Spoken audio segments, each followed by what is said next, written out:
শ্বশুরজি, দয়া করে ধীরে করুন।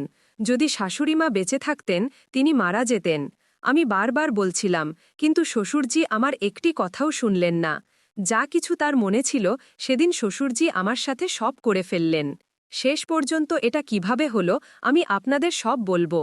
আমার নাম নয়না, আমার বয়স ২৪ বছর। আমি এবং আমার শ্বশুরজি চেন্নাইয়ের একটি বাড়িতে থাকি। ১ বছর আগেই আমার শাশুড়িমা অসুস্থতার কারণে মারা গেছেন।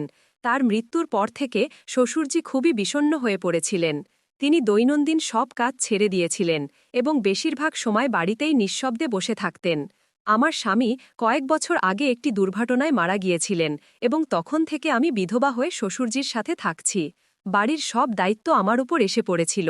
আমি প্রতিদিন বাড়ির সব কাজ করে অফিসে যেতাম। আমার জীবনে এখন আর কেউ আপনজন ছিল না। স্বামী নেই, মা বাবাও নেই, এখন শাশুড়ি মাও নেই। বিয়ের আগে আমার একটি বয়ফ্রেন্ড ছিল, কিন্তু সেও আমাকে ছেড়ে চলে গিয়েছিল।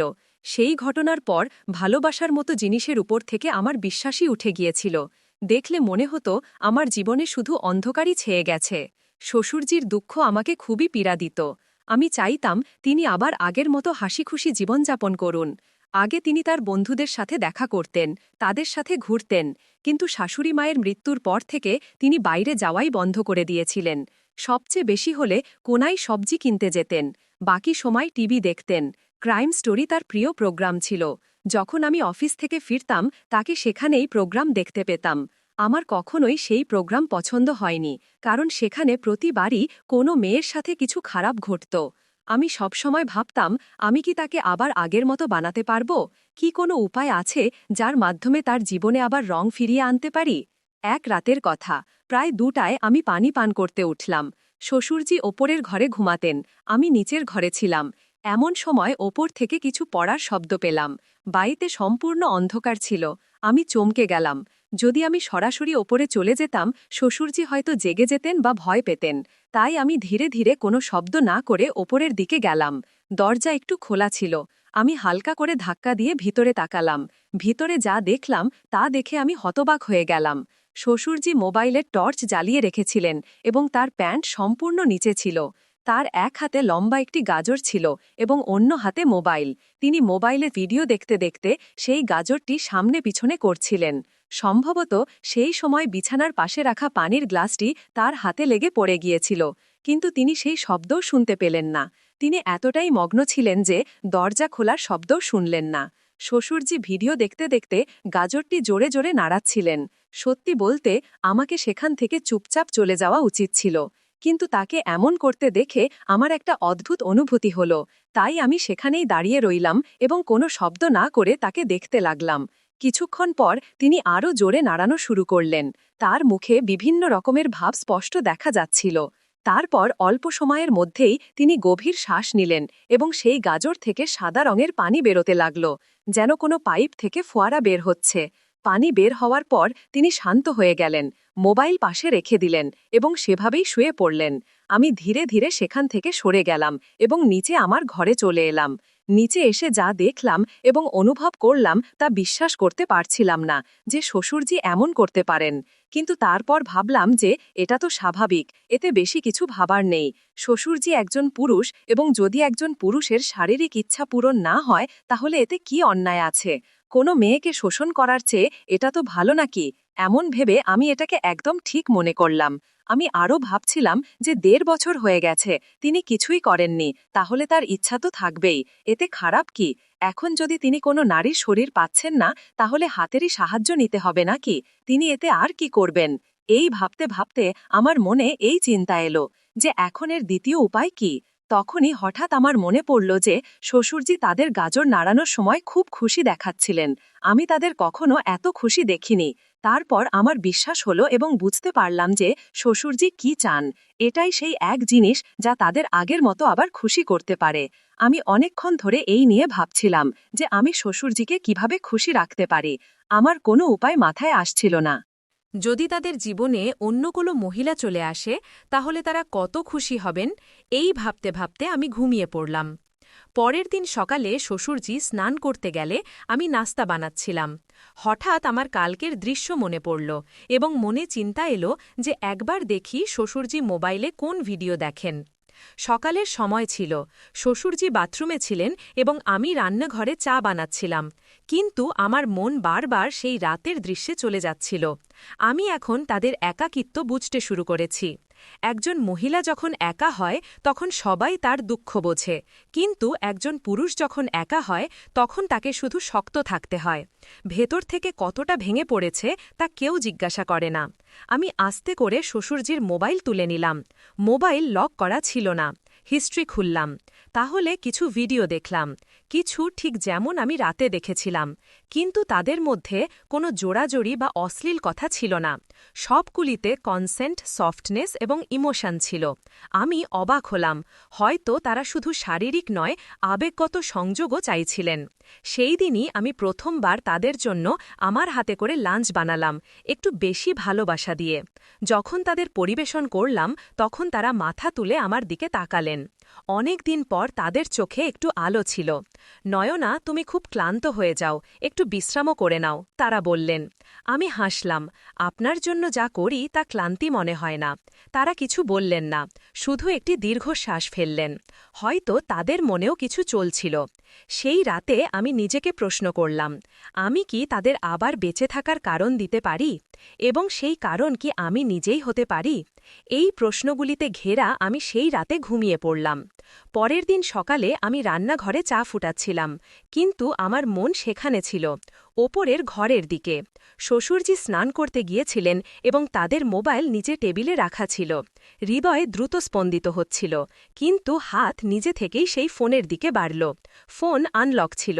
সরাসরি ভিডিও প্লেয়ারে গেলাম এবং সেখানেই কিছু নাম দেখলাম। রোম্যান্টিক স্টোরি, শ্বশুর বউ রোমান্স, বাবা মেয়ের গল্প। এটি দেখে আমার শ্বাস আটকে গেল। 1 সেকেন্ডের জন্য মনে হলো যেন কেউ আমার পেটে কিছু ভারী রেখে গেছে। কিন্তু আশ্চর্য ছিল যে কোনো অশ্লীল বা জোড়াজড়ির দৃশ্য ছিল না। যে ভিডিওগুলি ছিল সেগুলিতে মহিলাকে সম্মান দেওয়া হয়েছিল, তার ইচ্ছা জিজ্ঞাসা করা হয়েছিল। শ্বশুরজি শুধু তাদের অনুভূতির জন্য এটি সব দেখছিলেন, কোনো কামনার জন্য নয়। আমি ফোন বন্ধ করে দিলাম, কিন্তু মাথা এখন প্রশ্নে ভরে গেছে। তারা কি আমার মধ্যেই এটি সব দেখতে শুরু করেছেন? তারা কি আমাকে একজন মহিলা হিসেবে অনুভব করতে শুরু করেছেন?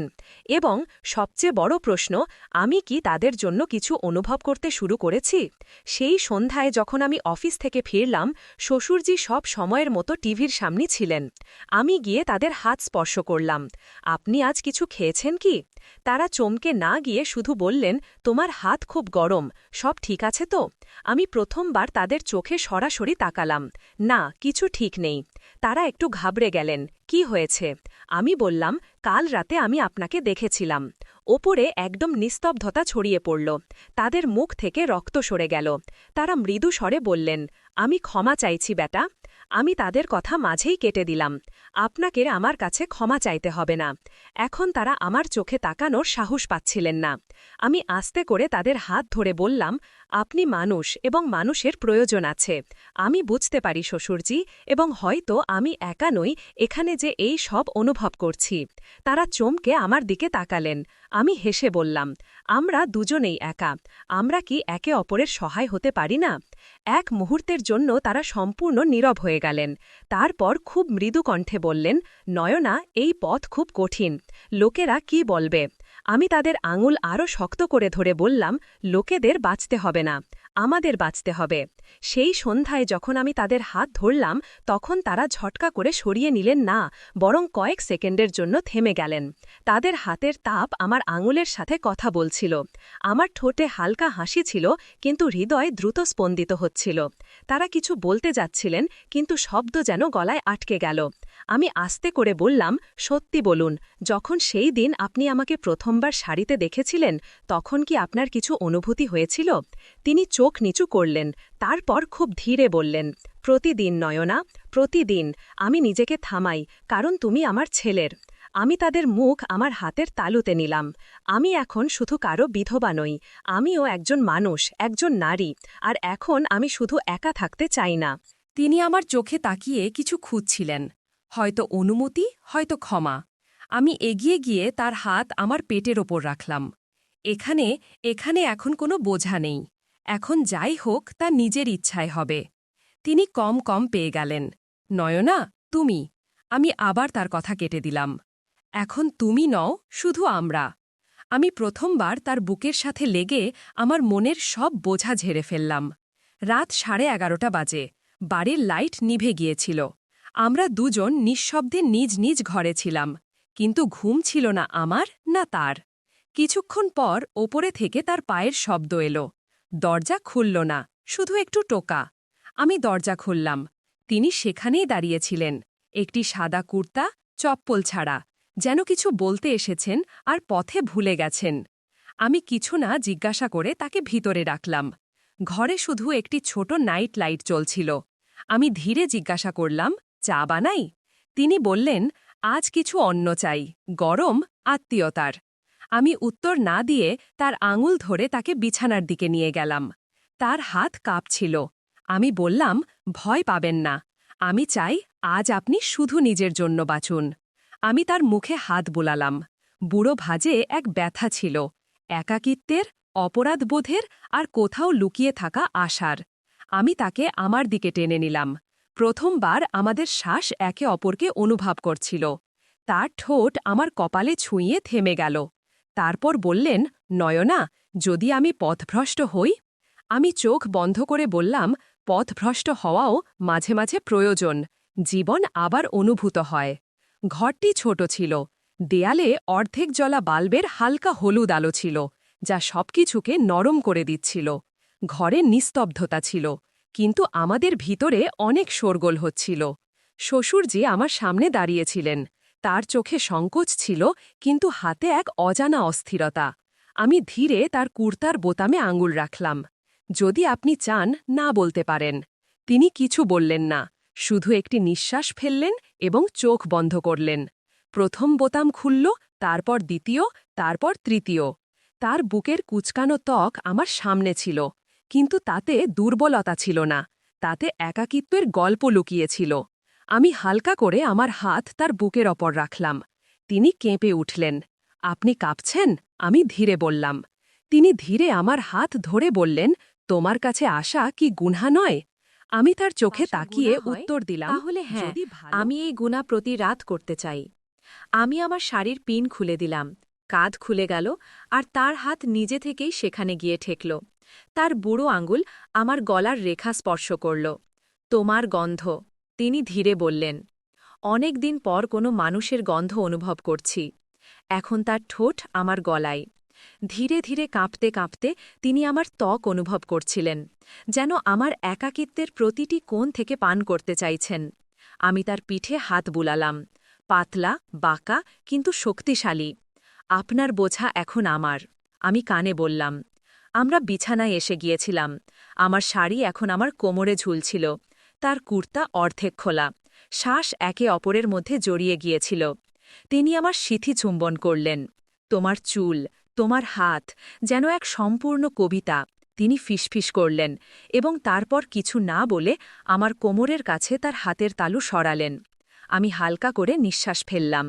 তিনি এক মুহূর্ত থামলেন এবং বললেন, ব্যথা দিচ্ছি না তো? আমি বললাম, হ্যাঁ, অনেক দিন হয়ে গেছে, শুধু একটু ধীরে ধীরে।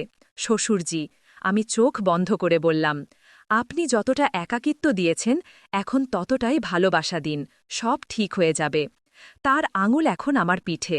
শাড়ি সরে গিয়েছিল, আর তিনি আমাকে স্পর্শ করছিলেন, যেন কেউ তার ভাঙা স্বপ্ন ধীরে ধীরে জুড়ে দিচ্ছে।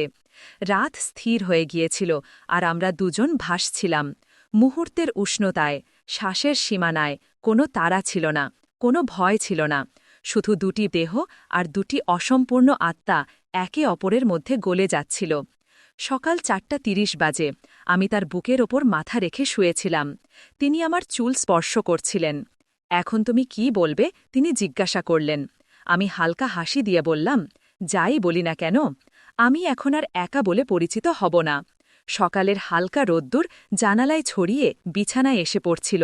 ঘরে তখনও গরম ভাব ছিল, সেই গরম ভাব যা এক রাতে দুটি অসম্পূর্ণ জীবনকে সম্পূর্ণ করে দিয়েছিল। নায়না তার বুকের ওপর মাথা রেখেছিল, আর তিনি তার চুলে আঙুল বুলিয়ে দিচ্ছিলেন। কেউ কিছু বলছিল না, কারণ যা বলার ছিল তা সবই নীরবতায় বলা হয়ে গিয়েছিল। কিছুক্ষণ পর তিনি আস্তে করে বললেন, আমি এই জীবনে অনেক কিছু হারিয়েছি, কিন্তু এখন মনে হচ্ছে হয়তো শেষ পর্যন্ত কিছু পেয়েও থাকতে পারি। নায়না হেসে বলল, আমরা একে অপরের মধ্যে সেই অংশটি পেয়েছি যা আমরা নিজেদের মধ্যে হারিয়ে ফেলেছিলাম। তারপর দুজনেই একে অপরের চোখে তাকিয়ে শুধু এতটুকু বলল, এখন আমরা অসম্পূর্ণ নই, এখন আমরা শুধু আমরা। বাইরে পৃথিবী তখনও সেখানেই ছিল, গোলমাল, মানুষ, কথাবার্তা। কিন্তু তাদের ঘরে ছিল একটি নতুন সকাল, যেখানে কোনো সম্পর্ক নামের মুখাপেক্ষী ছিল না, ছিল শুধু অনুভূতির। কখনো কখনো সম্পর্ক সমাজ থেকে নয়, প্রয়োজন থেকে জন্ম নেয়, এবং তা কোনো নামে নয়, শুধু একটি স্পর্শে সম্পূর্ণ হয়ে যায়। যদি আমার গল্প তোমার মধ্যে কিছু জাগিয়ে তোলে, তাহলে এমনি চুপচাপ দেখো না, একটি তীব্র লাইক দিয়ে দাও, সাবস্ক্রাইব এমনভাবে চাপ দাও যেন আমাকে স্পর্শ করছো। আর হ্যাঁ, যদি শেয়ার করতে ভুলে যাও, তাহলে এই গল্পটি তাদের কাছে পৌঁছাবে না যাদের এটি সবচেয়ে বেশি প্রয়োজন। তাই দ্রুত শেয়ারও করে দাও। দেখা হবে একটি নতুন গল্প নিয়ে। ধন্যবাদ।